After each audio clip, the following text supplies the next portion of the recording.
Hello and welcome back to OT, the podcast where we talk about watches, time, and how to spend it. My name's Felix Schultz. And I'm Andy Green. Andy, what's been going on? A little bit, Felix. A little bit. We've got a really cool show lined up this week. A chat with Dr. Jack Carlson from Jack. Rowing Blazers. Oh, yes. But before we do that, things have been happening. You've been wearing a new watch around. Yeah, so I have had the distinct pleasure of wearing a watch from Medo, which is a brand we should be hearing about more of in Australia, I think, because they're some solid value. So I've been wearing the Medo Ocean Star GMT, which is it's a big boy. It's 44 mil, sort of your classic dive style. There's a dive bezel, with minute increments. It's got a GMT on the inner report. And it's a nice, sort of blocky, pretty standard look. But what I was very pleasantly surprised by was two things. Do you want to guess? Yeah. You're not guessing, are you? Think that you like. You like the bracelet and the bezel. No, so it's on a cool textile strap, and the bezel is fine. Yep. But what really impressed me was the movement. So it's got the caliber 80 in it, which, as I think a lot of Swatch Group brands are moving towards, is a new sort of generation movement with 80 hours of power reserve. The other cool thing about this, and Andy, you're really going to like this one, it's a true GMT. Oh, stop it. Uh-huh. What's the money? What's the price? For old mate bloody guy in the woods, whatever his name was in like episode 2. Brad? Garrison or something? Garrison. I don't know, who knows? Bradley Garrison, that's his name. So yeah, true GMT, 80 hours power reserve, solid build, big, good classic steel sort of sports dive watch. What do you reckon? What do I reckon the price is? Yeah. Have a stab. Like if that was $2,750. Shave $1,000 off and you're pretty much on it. 1,775 really? Australian. Yep. Solid price. Yeah, very cool. Like, I am a fan of the Ocean Star, so the GMT I can imagine is just as good. Yeah, well, I think that the heritage one that you've looked at is a bit more heritage vibe. So this is like a more modern, classic dive vibe. But for the money, there's not much you can go wrong with. Like if you need a GMT, it's really, really cool. And I popped it on Instagram, GMT. And I got so much there was so much interest in it. So got a lot of messages. I love that. Anyway, I love that when you get a bit of an unexpected watch. Clearly there's people out there that would have been jonesing to see this watch in real life. Anyway, what have you been up to? Plenty. But one thing I wanted to flag in this week's episode is an Instagram account that I came across a little bit more recently, which is at accidentally Wes Anderson. Who's Wes Anderson? Wes Anderson is I guess he's a filmmaker? Yeah, he's a film director. He did one of my favourite films. No, just films mostly, is he? Well, he's not technically the author of... he's a film director. But what I'm talking about is the book Accidentally Wes Anderson, which is a book by Wally Koval.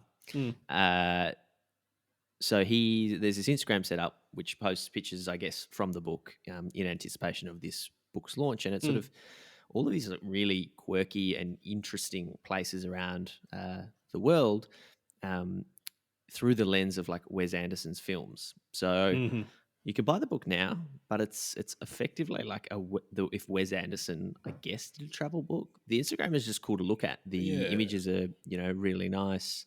They're real businesses, so the people that own the business will be like, "Oh, that's my taco place." Oh, that's cool. So weird and amazing.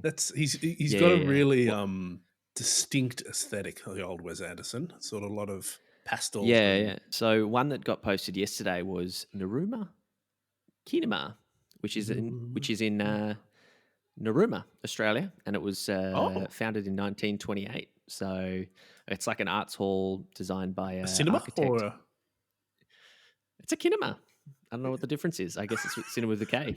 It's like, I don't know, more K. I don't know. It's it's actually derives from the ancient Greek word kainomatographos.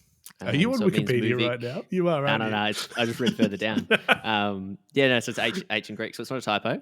Okay. But it's on Australia's National Heritage List, and it's really cool looking. They basically post the images and then post like a whole bunch of info about it all. And yeah, I think I might actually order the book. I might have to order you one as well for Nice. Chrissy, because Do you have it's a favorite Wes Anderson film? Do you want to know what mine is? What's yours? Life Aquatic with Steve Zissou. Really? Yeah, he's got. I've got a deep and passionate love for that movie. Not least because they Team Zissou wear Vostoks in it, Yes. whereas Yes, the other yes, team, which yes. is led by what's his name, bloody Jeff Goldblum, I think they've got Rolexes, like they're the posh ones, and Zissou are like the kind of ones on the old crappy boat, and they got Vostoks. It's really cute. So he is actually a writer, just to correct you. I'm on his Wikipedia page now. Just FYI. A screenwriter. It's still writing, Felix. I think The Fantastic Mr. Fox Solid. is probably my favorite. So the stop motion stuff, and also Isle of Dogs. I haven't seen Isle of Dogs I think yet. I rate that. I think I rate those over sort of his, I guess, real live films, action stuff. like the grand. Yeah, over like the Royal Tenenbaums was pretty. That's pretty cool, but it was probably a bit confronting for a 10-year-old Andy Green to watch. I might watch Isle of Dogs thanks, tonight. Wes. Thanks, Wes. Yeah. But anyway, enough of that. Let's get on to the show. You know. Hold on. Oh, what? We need to take a quick break. Yeah. Before we call Jack. So yeah, I was about to say though, before we take this little ad break. Yeah. You know who else has got a really solid Wes Anderson aesthetic? Who? Bloody Jack. He really does. True. Mm-hmm. True. You should have asked him about it. Serendipitous. Well, It's never too late. All right, Felix. Let's take a quick break. Today's episode of OT, the podcast, is brought to you by eBay. That makes perfect sense. They do sell a wide selection of luxury watches. Oh, Felix, did you know that they sell Rolex every 3 minutes? Not just Rolex. You can find some amazing vintage and super rare watches on eBay. Yeah, so apparently they sold a Richard Mille RM11, which is the flyback chronograph, a while ago for 148,000 US bucks. That is a serious piece of watch. And for our American listeners, they've recently introduced a new service. So if you've got the episode with Miles Fisher in it, you'll know all about their new US service, Authenticity Guarantee. Imagine I missed that one, Felix. What's the story? It's called Authenticity Guarantee, and it's where independent experts authenticate your luxury watch purchase so you can shop with total confidence. Okay, so how does it work? It's quite simple. Browse and shop eBay's listings with the Authenticity Guarantee badge, and when you buy an eligible watch, the seller sends it directly to a third-party authenticator. When it's there, leading industry experts confirm the watch and collateral matches the listing description. They also perform a multi-point physical authentication inspection, attach a security tag to the watch, and then it's shipped with a unique authentication card. And wham, bam, thank you, ma'am. Your item is delivered safely via 2-day shipping with a signature required. Andy, do you want to know what's eligible? I do, Felix, I do. If it's a wristwatch listed at over 2K or expected to sell for over 2,000, it's included. Some popular brands and models are automatically included. Smartwatches, parts and accessories are not, and neither are customized watches. Do we pay more? No. Through Authenticity Guarantee, eBay picks up the tab on authentication as well as the 2-day secure shipping from the authenticator to the buyer. Now, it is important to note that this is US only at the moment, but eBay are always looking to expand to global markets. So head to ebay.com/buyauthentic to learn more about eBay's Authenticity Guarantee. With Authenticity Guarantee, there are no fakes, no fraud, and no doubt. And let's get back to the show. Felix, I'm excited for this call. Dr. Jack Carlson is a really cool and interesting guy. He's a published author. He can nerd out on the actual history of not just rowing, but rowing blazers. He went deep. He goes deep. Yeah. He's a really stylish dude. He's really interesting. The way his sort of business has grown in a couple of years is fascinating. We know that he likes watches. We know that he does cool product. I think it's time to get JC on the phone. Mr. Rowing Blazers. Let's get him on. Today's guest is Jack Carlson, founder of Rowing Blazers and 2015 bronze medalist in the World Rowing Championships. Calling in from New York. Jack, great to have you on the show. How are you going? Hey, thanks for having me. It's great to be here. And one small correction, I'm actually calling in from Florida. I'm normally in New York. Oh. but I have been quarantining in Florida, which actually is no longer a very good place to be quarantining. And how's it all going for you? It's been a crazy, crazy year to say the least. I mean, what a cliche, but it's very true. Things aren't bad in uh, in the world of rowing blazers, and I can't really complain, all things considered. But it's definitely been a strange one. Well, Rowing Blazers is obviously, I mean, the brand that you founded. But before we get into that, I think it would be really interesting to kind of hear who Jack Carlson is. You've got a background in athletics, obviously rowing. You've also a published author, if I'm not mistaken, and sort of for someone in their early 30s, you've accomplished a lot. So, who is Jack Carlson? I don't know about a lot, but I've definitely done some pretty diverse things in my life, and Uh-huh. I don't think I necessarily would have predicted that I would end up in the world of fashion and clothing, or at least not quite so deep in as I am now. Um, Hmm. I've spent most of my adult life sitting in boats, um, and I spent another good chunk of my adult life sitting in libraries doing academic research in archaeology. And Very I cool. sort of have ended up where I am a bit by accident, I guess. But I suppose to rewind, to go back to to when I was a kid. Really, I grew up a little bit in London, Hmm. mostly in Boston, in the U.S. I got involved in the sport of rowing at a pretty young age. I was, I guess, about 12 or 13 years old. Having played a lot of baseball before that, and having played a little bit of cricket when I was a little kid in London. Um, Mm. and Rowing was a great sport for me because I was a little annoying, loudmouthed kid, and there's a position in the sport of rowing, which is of course the coxswain, that's just perfectly suited for that type of temperament. And so I really found my niche there. Um, and Yeah, I guess in my sort of penultimate year of high school, had the opportunity to go to this big race in England called Henley Royal Regatta. It's Yeah, kind sure. of like Wimbledon for rowing, Yep. Yep. um, and it exposed me to some other aspects of the sport that I hadn't necessarily had a lot of exposure to before that.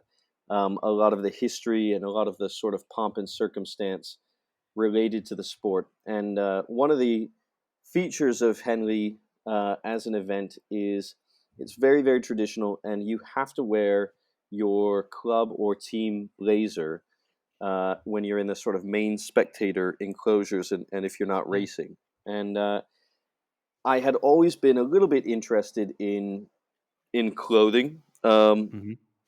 and in fashion, and a little bit in streetwear, and a little bit in I guess what sort of would be called Ivy style, and uh, it was a cool thing for me to see the worlds the of rowing on the one hand, and of clothing, I guess, on the other hand, sort of coming together, and it was a very important kind of moment for me there as a, I guess, 16 or 17-year-old kid, being at this big rowing event in England, um, because it planted a couple of things for me. It planted the seed of the idea of writing a book about all these blazers, because I got Mm. to talk to rowers from all over the world and hear some of their sort of eccentric, bizarre, colorful stories and traditions they had in their home countries and their home clubs related to the blazer. Things like, I don't know, they would have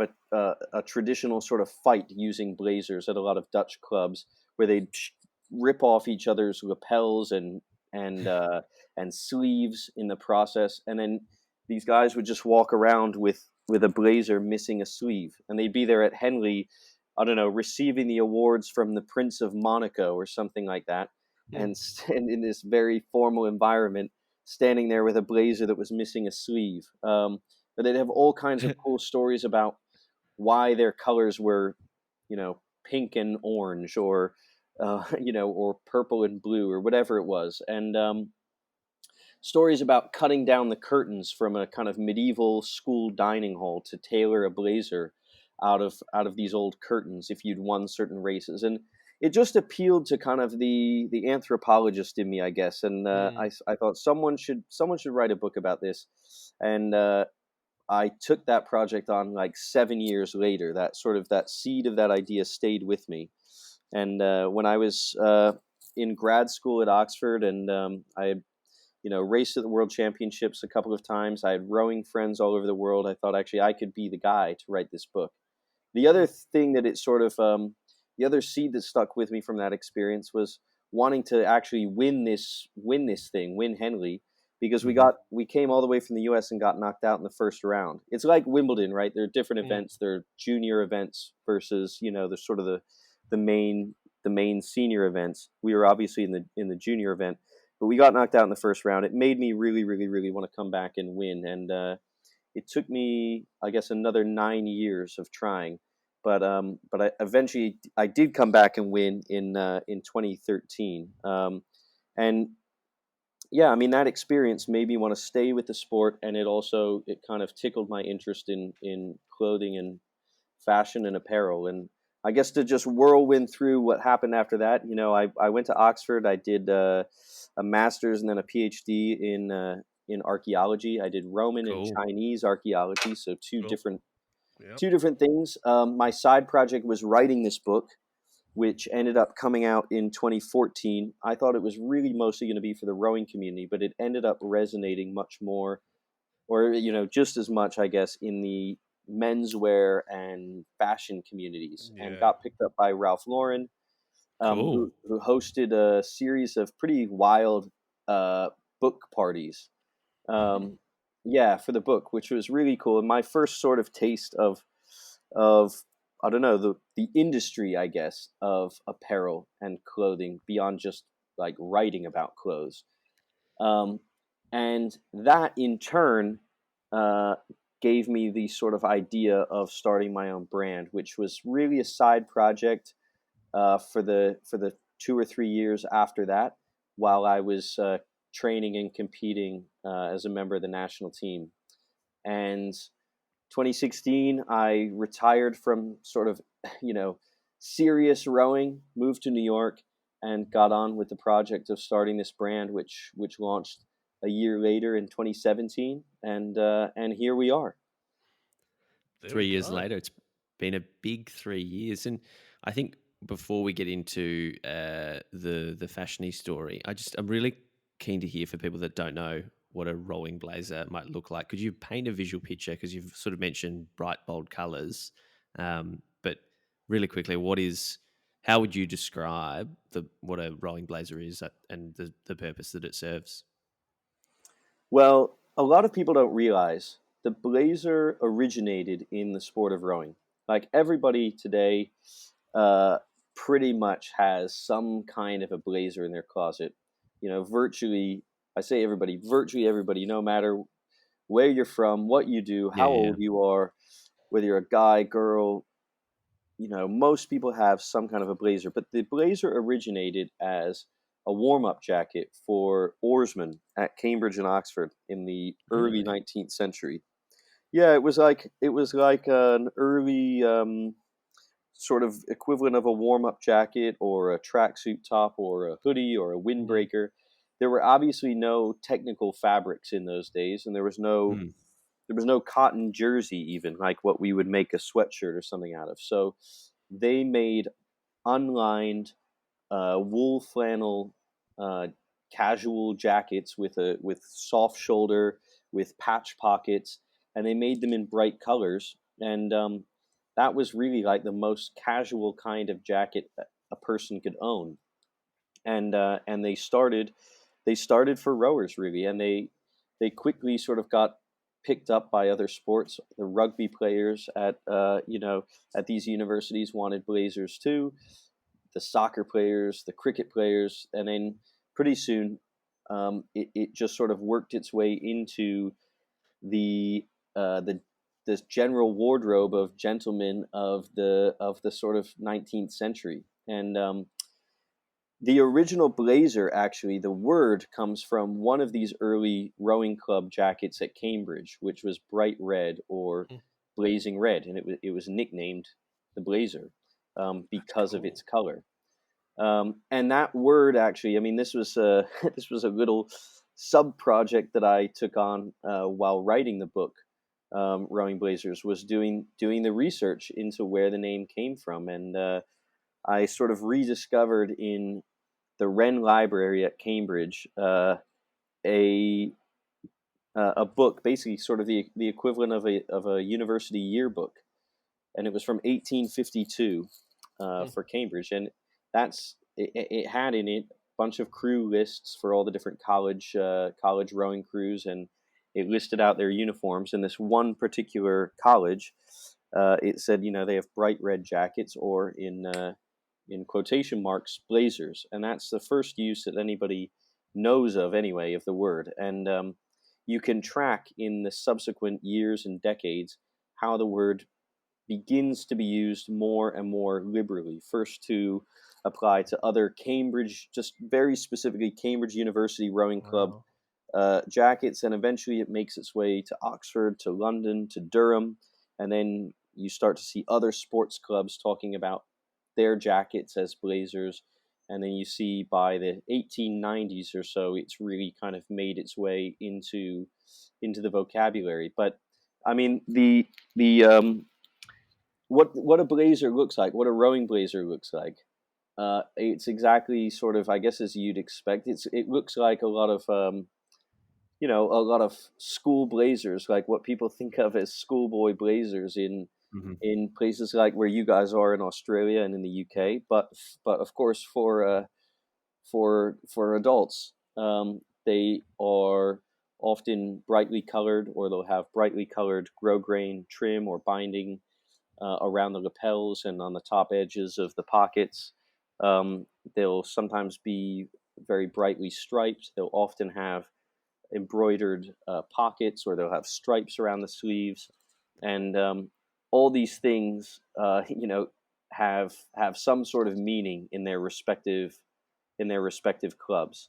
Um, I guess that's the answer in not such a brief way of No, putting it, that's but great. hopefully that gives a picture. Yeah, That's a no, great answer. I think certainly for a lot of you're right, for a lot of Australians, that whole schoolboy blazer thing, it's getting on the tram at 4 o'clock in the city, you get a really good idea of what that blazer must look like. So I guess my question, it's a fascinating way to start a fashion brand, through archaeology and competitive sport. Um, who is rowing blazers for? Like, is it quite geared strongly towards people that row, or is it more lifestyle these days? I try to not pigeonhole who our customer is too much. And one thing I would, though, say is it's not. The idea is not that it's a brand for rowers. Hmm. It's very much inspired by the world of rowing, and one important value for the brand is authenticity. So, no matter what we're doing, whether it's making blazers, or doing something totally unrelated, making rugby shirts, or doing a collaboration, or working with another brand, we try to really do our homework, do our research. We try to not, I don't know how to put it. We try to be really thoughtful about what we're doing, and I think authenticity is a feature that Mm. separates us a little bit from some other brands as well. Because uh, to take one brand that I like a lot, Ralph Lauren. They make great stuff. One thing that always does sort of perplex me is when you see like a hat or a polo shirt or a rugby shirt or something, and it has like crossed oars on it, and it will say the name of some fictional rowing club. Like, it'll say Yeah. Ralph Lauren Rowing Club, and then it will have like Yeah. 1931, 1933, 1934 on it. And I just kind of don't get that. Basically, it's um, it's kind of funny, actually, and like, it's kind of almost its own genre at this point, because Yeah. Ralph Yeah, Lauren has sure. created such a, such an empire, and has done such an amazing job. But for me, the cooler thing is kind of is when something's real. It's like, if Mm, you're gonna have something with a rowing club, like, just have it be that rowing club, have it be, or have it somehow be a tie-in or collaboration, or not just, you don't want things to look like someone looked through some old book and was like, oh, that's a cool coat of arms, let's slap it on here and we'll tweak two little things on it. and uh, Doing the homework, having that sense of authenticity, I think is really, really important.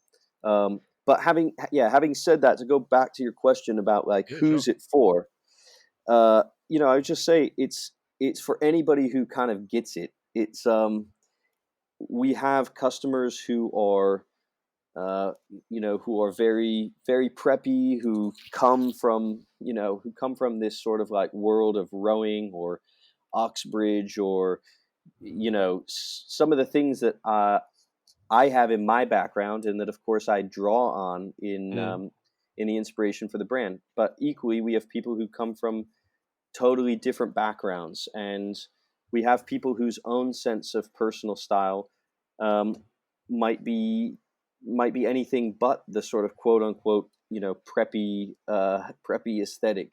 And I, yeah, That's a I sure. really interesting point. That's a I really hate interesting using point. that word, actually, because it does mean so many different things to so many different people. But um, we have people who are much more interested in streetwear. We have people Mm. who are, not to be pejorative, but you have people whose sense of style is more basic as well. You have the finance bros in there. You have, Yeah, nice. um, Got to get the finance but pros in there.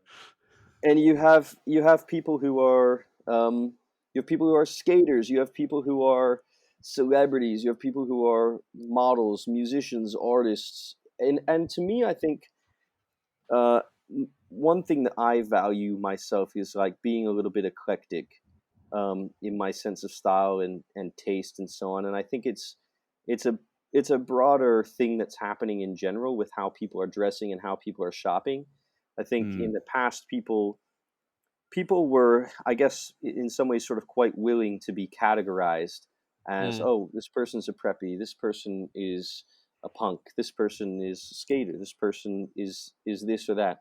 And I think now the most interesting people sort of draw elements from all those worlds, and that's kind of what's cool, actually, is showing that you're knowledgeable across these different worlds and across these different aesthetics, and that you're able to to mix them up in your own way. I think that's sort of what's most interesting for me, and for that reason, it makes me happy to see that the brand does attract such a diverse sort of following, I suppose. yeah, I think funnily enough, you've just answered the question I was going to ask next in a sort of a really, roundabout way, because I was going to say what you've been talking about really is a very historical kind of take on clothing, and I was Yeah. wondering if you had moved the style forward, and if it was sort of something that is always stuck in the past, but if you're saying that, I think it's that dissemination of the style to such a broad base of wearers, I suppose, means that rowing, you don't have to have be near a rowboat to really appreciate the style or the look. But I was wondering, in terms of the production, are you quite traditional? Like, is there still a lot of like wools and flannels, or do you get a bit more technical these days? Yeah, no, very much so on this sort of Yep. traditional front.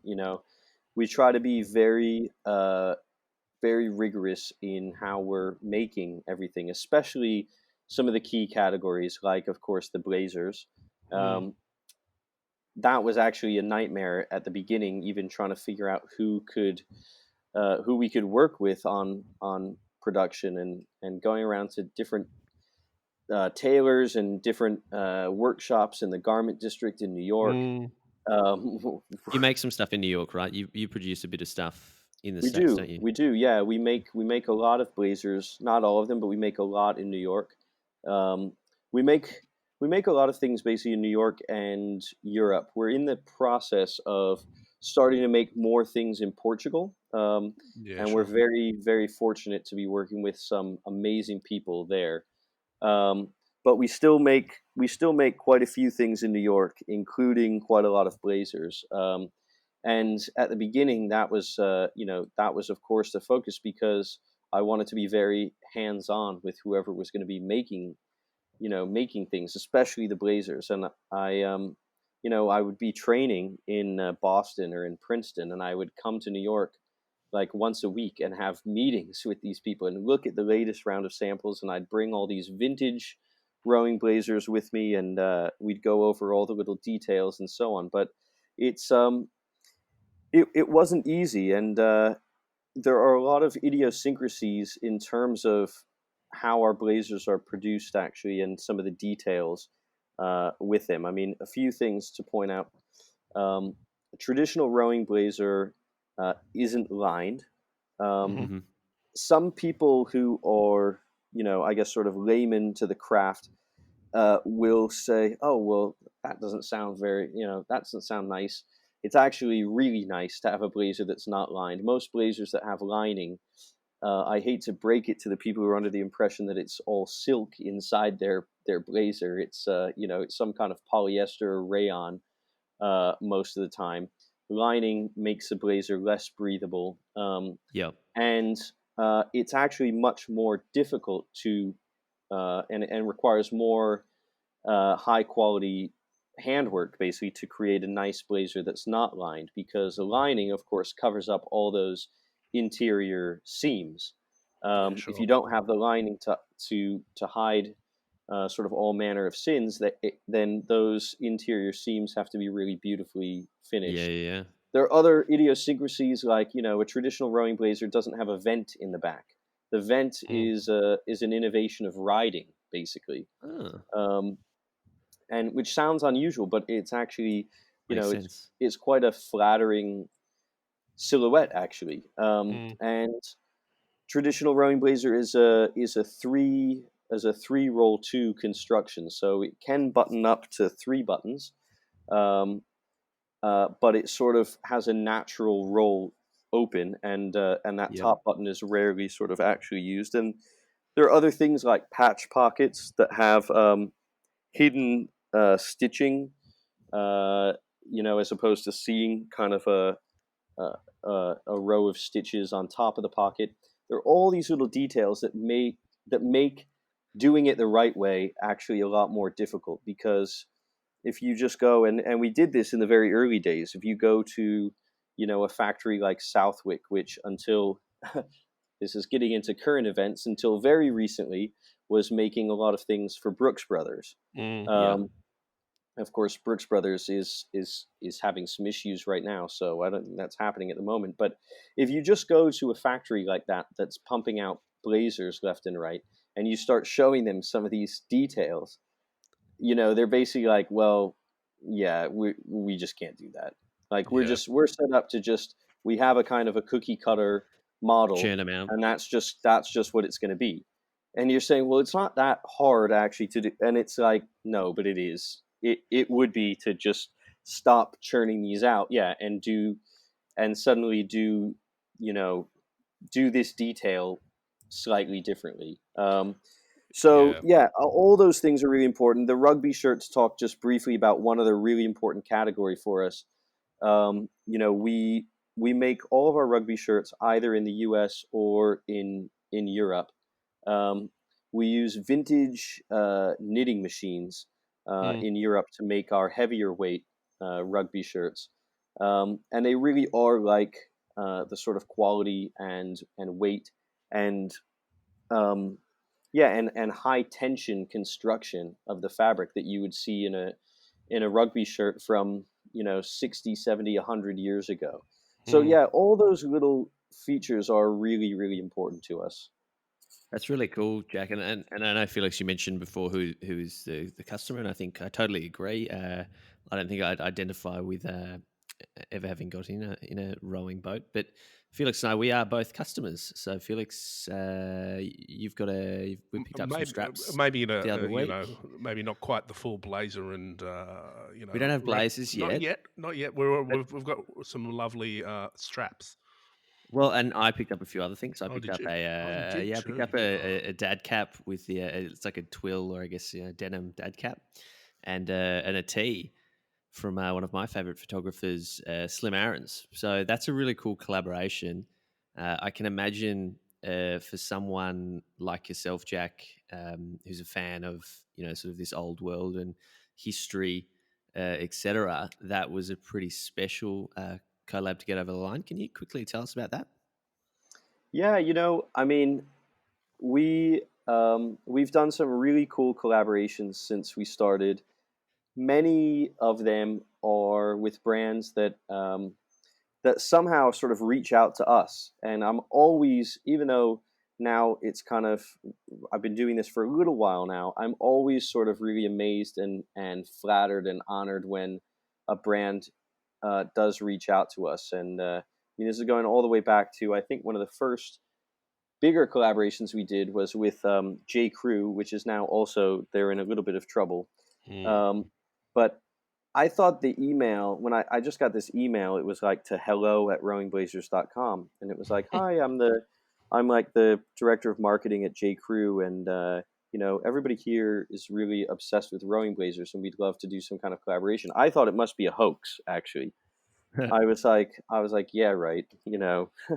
I'll just reply just in case it's not. And of course that led to a collaboration. But, in addition to these brand collaborations that we do, which have been really, really fun, I also do like these collaborations with photographers or artists, or I don't know, in some cases like restaurants and bars that are initiated by us and that are usually just guided by what I'm sort of into. And so, yeah, likewise, Slim Aaron's one of my favorite photographers. And they just don't make him. They just don't make them like him anymore. And I, it sort of blows my mind that no one had really done a collaboration with the estate of Slim Aaron's Mm. in apparel previously. But yeah, just reached out, started a conversation. It took about a year of back and forth to figure it all out. But and there are some, there were some restrictions on what we could and couldn't do. Obviously, a lot of his work features relatively famous people and some of his work Yeah, of you course. could really consider as portraits, and so that took a lot of his work sort of off the table. But we we use some of my favorite images of his and created a really cool little capsule. And I Yeah, look at I mean that sort of along the lines of, sorry, I didn't mean to interrupt. that's right. No, I was just going to say, I mean, some of the other cool little projects we've done, like Harry's Bar in Yeah, Paris, yeah, or a collaboration we did with Luke Edward Hall, um, have been really, really fun. And these aren't obviously collaborations with big brands like when we do something with Fila or J Press or etc. But um, really, really fun to do. What I really love the tea. I've worn it a couple of times, and very fast shipping. I will say to you, especially given That's everything. nice to hear. I love that. It Yeah. was a very it was actually awesome. So I got the polo by the sea image on the black tee, and I love it. It's just you're totally right. Part of what I enjoy about that purchase is that no one's done this before, so it doesn't feel like this mass produced print tee. I don't wear a lot of print tees, and as you kind of talk through those other collaborations, one of the things that really drew us to you and your brand was you have this sort of style and these sort of pieces in a very extensive catalog. And a lot of the stuff I would look at and I would say, there's blazers. I probably wouldn't wear one of those rowing blazers because that's not as close to me. But I would say, yeah, that's cool. And then there's a whole bunch of other stuff where I'd say, that's really cool. I want that. But the overall, I guess, halo of the look and feel of the brand that you've created, which is what I find super fascinating, is just how cool it is. Like I'm looking at the Fila collection now, and I pull it open on the window, and I go, yeah, this all looks like really cool. Like if you saw a guy walking down the street wearing that, you don't have to identify with that style, but you'd still think that's well put together. That's a really interesting look. So that's pretty special. Speaking of, I appreciate that. no, we genuinely mean it. I think Felix will agree. He's really happy with the watch strap. That I was a little bit. I've remembered now. I was a little bit bummed your Byzantine Art Club caps had sold out. That's what I really. Well, yeah, that's right. Yeah. I was all for that, but no, I'm it's sorry about lovely that. stuff. Yeah, your success. You should apologise for your Do a success. second run and send them to Melbourne. But I think on those collaborations, I imagine the recent Feeler and the Sperry, for example, have been highlights. But you mentioned that kicking off the book launch with Ralph Lauren, and sort of touched on it lightly that you've got a few celebrities and high profile people that don RB. One of Felix's favorite celebrities was recently spotted wearing it. Felix, Tan Is he France. a celebrity or is he a lifestyle of all of his own? Who knows? Yeah. So He's a god. can you tell us a little bit about how Mr. France ended up in some rowing blazers? That's a good question that I don't actually have an answer, or I don't have a sort of interesting answer or story to. Um, uh, but what I do know is, we've now exchanged a few Instagram messages since he wore a couple of the blazers on the Yeah, I show. love it. But either he or someone who works for him bought them basically, and we didn't actually know it or realize it until, of course, seeing them on the show. And it was one of those things where I'm like texting our marketing and PR people and saying, "Hey, did you know about this? Like, who do you know? Do you know Who put Tam this France? Do together? you know? Yep. Yeah, do you know one of his people or like?" And everyone's like, "No, I don't know anything about this. I was about to text you. I assumed you must like know him or know somebody." And then we're all just sort of realizing it's not, this isn't something that was sort of seeded out there, or there's no special relationship or whatever. And that's the coolest thing when that Yeah, happens. it's 100% like authentic. Like Organic. someone's seen it Exactly. and he's seen it presumably and gone, I like this enough to choose to wear it on TV. I sent him a couple things as a thank you Yeah, sure. for putting us so publicly on TV after we started exchanging a few messages. But it's always cooler when it happens that way. And in a world where there's just like so much BS and so much like pay to play and whatever, I feel like, yeah, it's the organic stuff that is the most meaningful. And it that's happened a bunch of times for us, with a lot of cool people, a lot of people who I have a huge amount of respect and admiration for. And those are always fun moments. I mean, I think one of the first ones um, was like we had an intern in the early days of rowing blazers. We had this intern helping us out, great guy named Riley, and he comes running up to me one day and he's like, "Yeah, I'm pretty sure Macklemore is wearing one of our rugby shirts Oh, in stop it. in this new video he's just come out with." And I'm like, "No, no, no, no, no, no." Like, this is so early for we're so small at this stage. And I'm like, "There's just no way." That I'm like, "Okay, show me the video." And as soon as I see it, I was like, "Yep, that's definitely one of ours."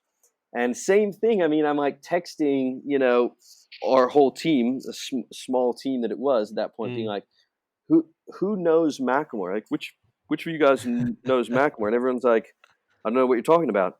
And I can't for the life of me figure out how Macklemore's got a hold of this rugby shirt. Like, who could have gifted it to him or what? And then basically realize, oh, Macklemore actually, he's been like one of our best customers, from the Amazing. beginning, from like day one. You've looked into And the oh wow, accounts. he's actually placed like several, 6 or 7 orders.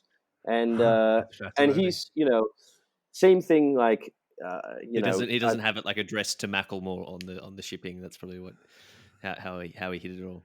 Ben Haggerty is Macklemore's sort of real name, but Ah, he's a makes super sense. nice guy. I like reached out to him, obviously, when I sort of noticed this, and he's continued to support what we're doing, and is just just such a great guy. But I could tell that story like a dozen times, and it's always just such a great feeling.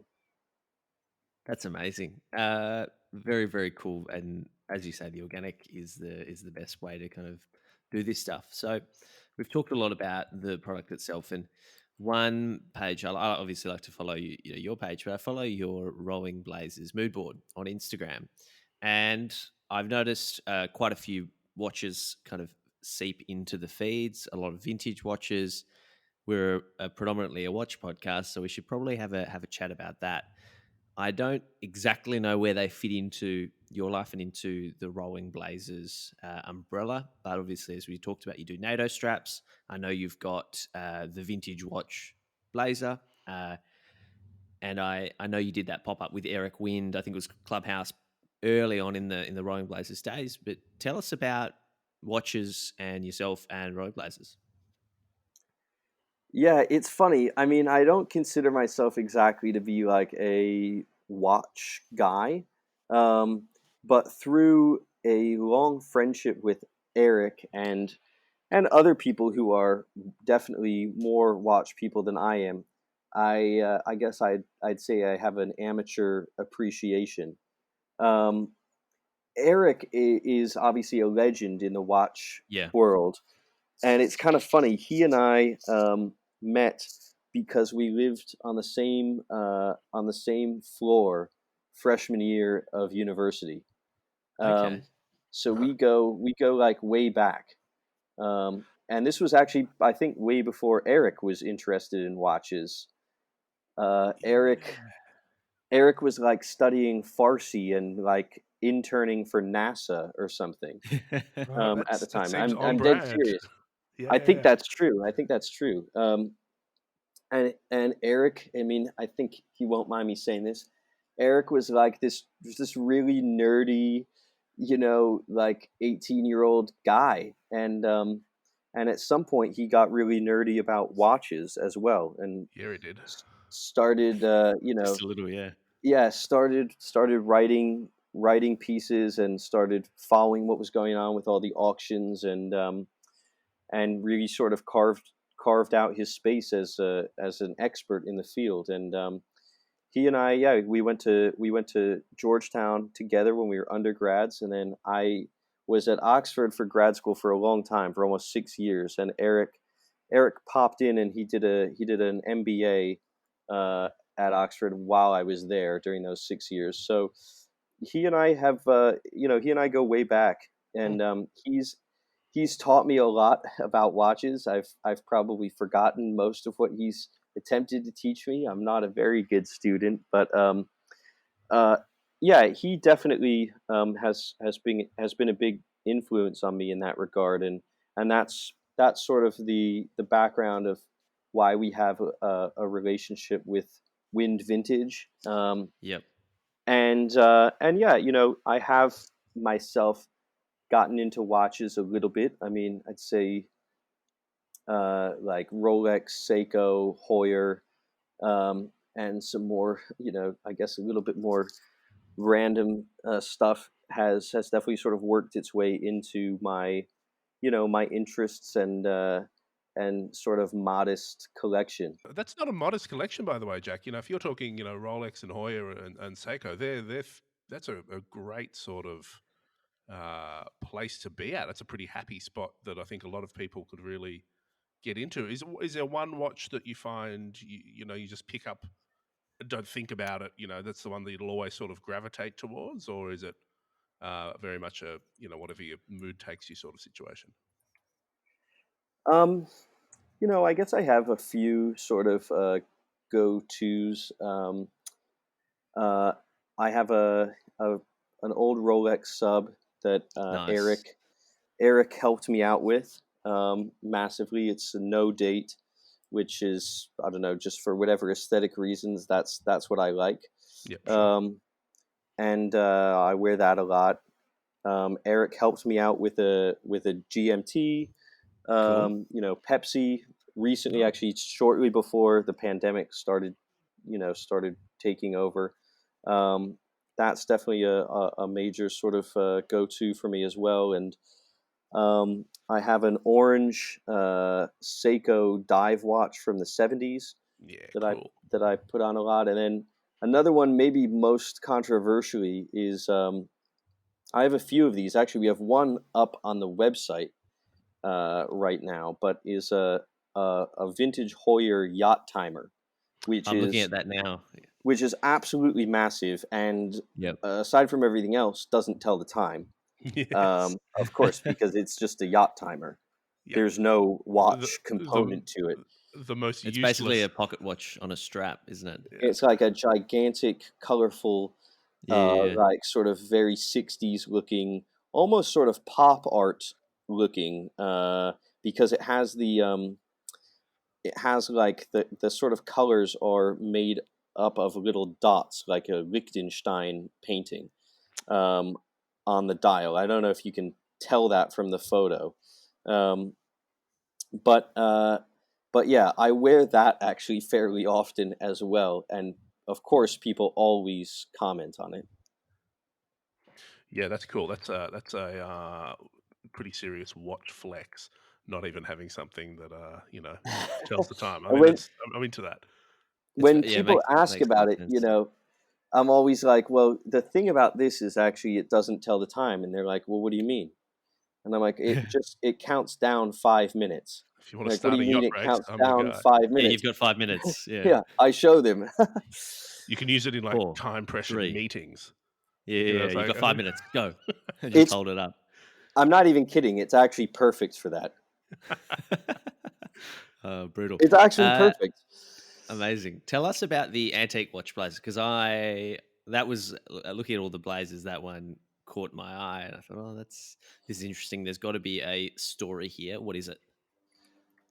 You're talking about the black watch.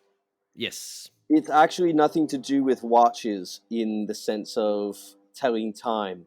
It's Okay. uh, it's just the name of that pattern of tartan is the Ah. black Black watch. watch, Yeah. Okay. or Yep. I think in the case of the one you're talking about, it's antique black watch. Yes. Yes. Yes. Um, I'm sorry to disappoint, No. No. but No. It's lovely. Still.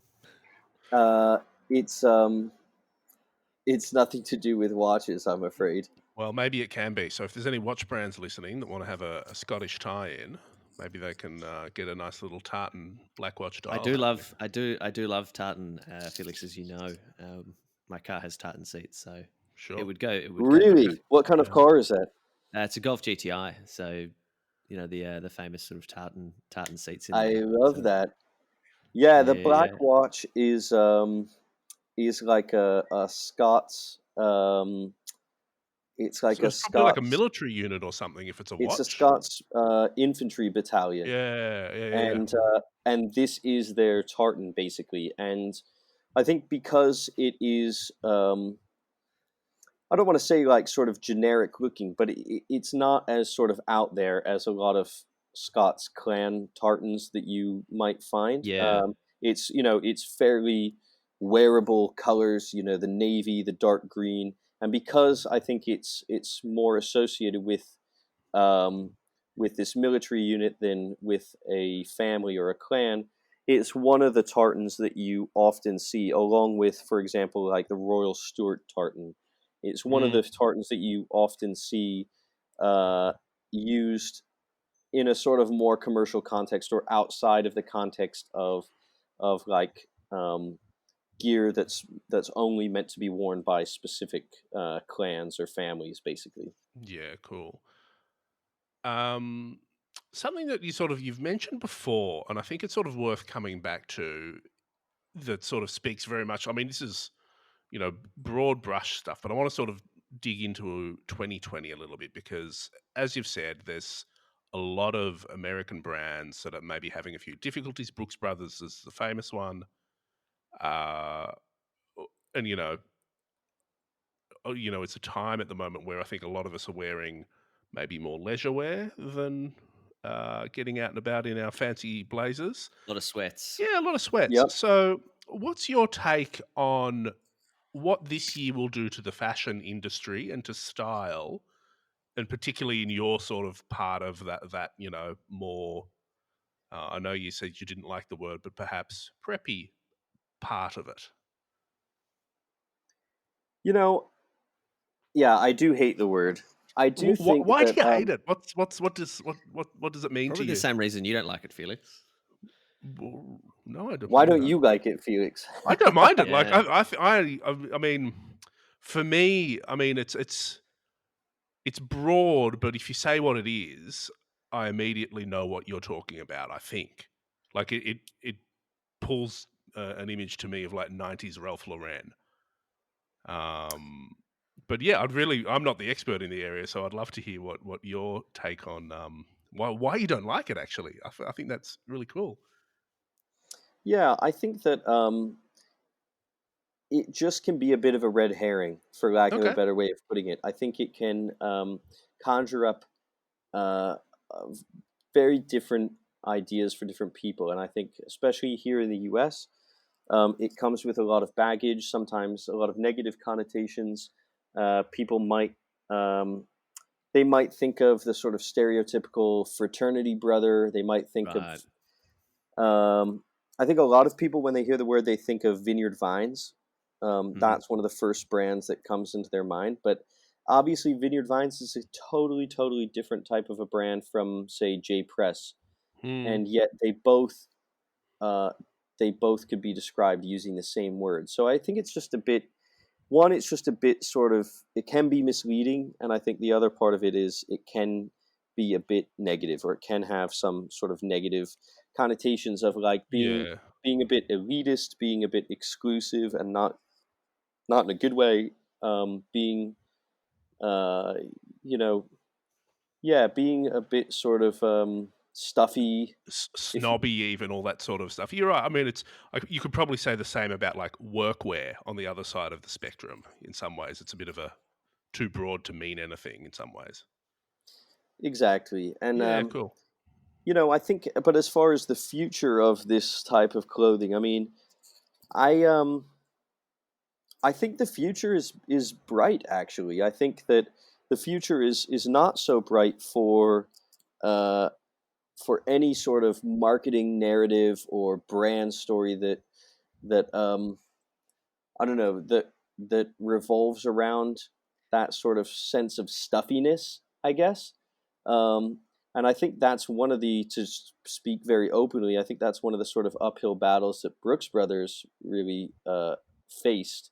Hmm. Was, I think that's one of the first, at least, emotions that would come to mind if you're talking about Brooks Brothers, is like it's a bit stuffy. Um, I Yep. think that, but I think that, look, what are we talking about really when we're talking about whether you want to use the word preppy or not? Or, I mean, I like to use the word, it's almost sort of like collegiate style. It's sort of, Hmm.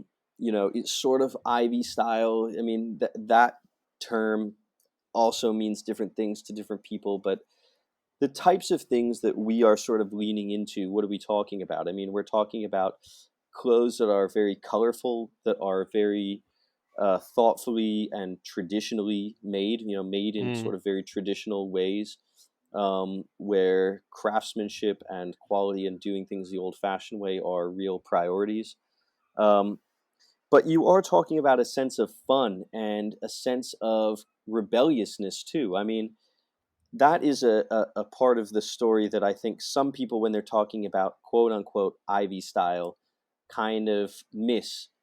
And there's a whole sort of, there's a whole sort of subgroup of people that are very interested in menswear out there that are very hung up on, is this Ivy or isn't this Ivy?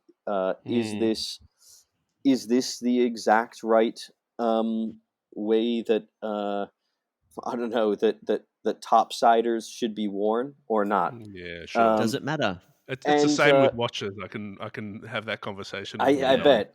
Yeah. And I think one of the things that gets missed in those conversations is the idea that actually a lot of the things we're talking about were actually expressions of youthfulness, youthful rebellion Yeah, uh, sure. in the first place. Like wearing brightly colored Madras patchwork trousers Huh, was yeah. was a way of expressing a sense of fun, of youthfulness, of rebelliousness. The same for wearing, trousers that have little embroidered things all over them. The same with even wearing seersucker, whether you're wearing it into the office or wearing it to a party. Wearing a rugby shirt off of a rugby pitch. I mean, hell, wearing a rowing blazer Yeah. when you're not going rowing. I mean, It's a statement, yeah. yeah, these are all expressions of a sense of fun, and uh, I think it's not going anywhere. And I think quite to the contrary. I think I'm very optimistic about the future of these types of clothes, and I think brands like ours are helping this type of clothing to actually shed some of the negative connotations of like elitism, stuffiness that unfortunately some other brands have sort of cast onto them in the past few decades. And I think we and a few other players are really helping to shake those connotations off and to give this style of dressing, sort of a new lease on life. And I think with everything that's going on in the world and with the economy, and there's obviously a lot of uncertainty about the future, I think this sense of fun combined with the sense of nostalgia in a way Mm. is very compelling. Yeah, and I think it's probably. I think now you're right. Now more than ever is a time. If you like wearing a particular clothing, you want to feel happy in what you're wearing. And I think rowing blazers is certainly a great expression of that. Like it's certainly not a corporate uniform, or it's there's a sort of a joy to your designs that I think is good for now. And you're right. I think that and the quality is really positive sort of sentiment.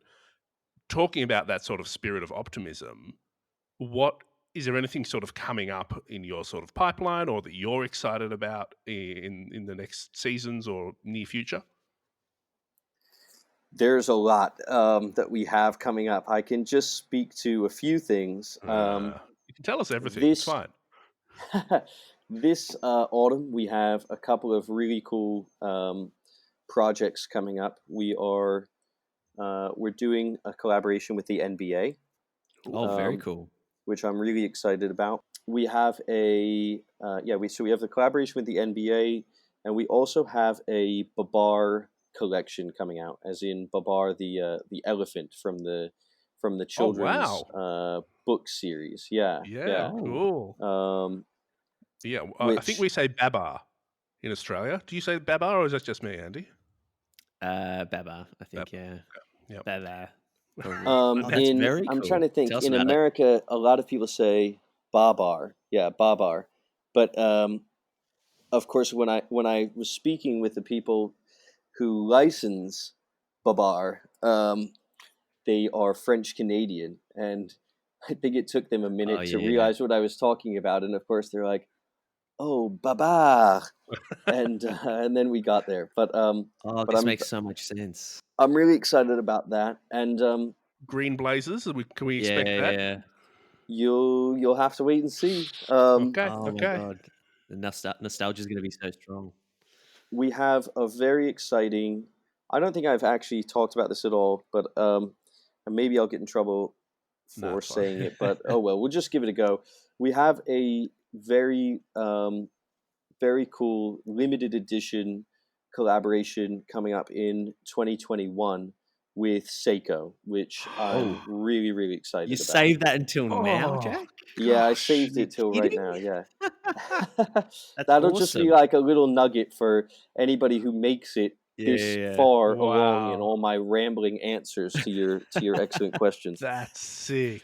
You What's made that? us Can you work for tell us that one. anything about it? Like, what does it look I like? What can't is? say anything more about it. I mean, I'm Oh, sure I'll get in enough trouble just for saying that, but thought it was only right to drop that in. to break the news here, mate. That's Wow. amazing. That's very cool. Yeah. Now, I'll be distracted for the last little bit of this interview because I'm going, what could this possibly be?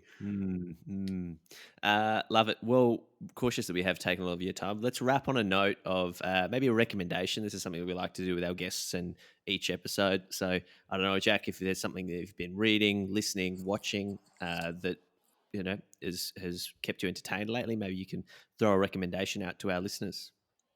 Man, I mean, it has been a strange quarantine period that has brought me in touch with a lot of, a lot of eclectic reading and viewing materials. I guess lately I've been on a bit of a kick of watching some of the original Pink Panther movies. Whoa. Peter Cool. Peter Sellers, I mean, it's just solid gold. I love that era. I love it's like the '60s into the early '70s. Great style. Um, just they're obviously they're all taking place in and around Paris for the most part. There's one of them takes place in Hong Kong. Seeing Hong Kong in that period is amazing, and I guess that's something that I've been enjoying a lot lately, and that might sort of resonate with some people listening. Yeah. Love Pink that. Panther's cool. We'll have to track down somewhere to link that up to. Yeah.